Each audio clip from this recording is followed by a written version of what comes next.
Iwasan mong i-post sa social media ang lahat ng ginagawa mo sa iyong buhay dahil baka ikaw ay malasin.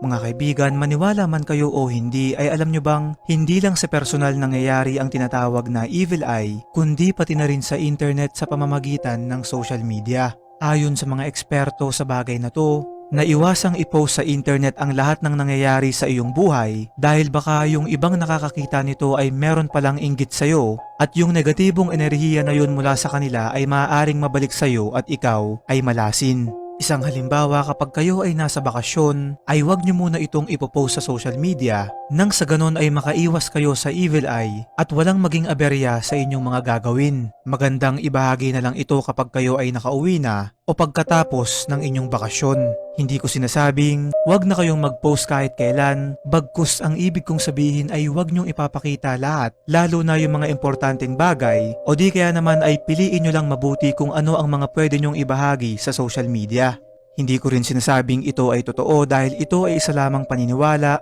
pero para sa mga kaibigan nating nakaranas na ng ganitong pangyayari, ay ibahagi nyo sa comment section ang inyong karanasan nang sa ganon ay maging aral at maiwasan ito ng ibang tao.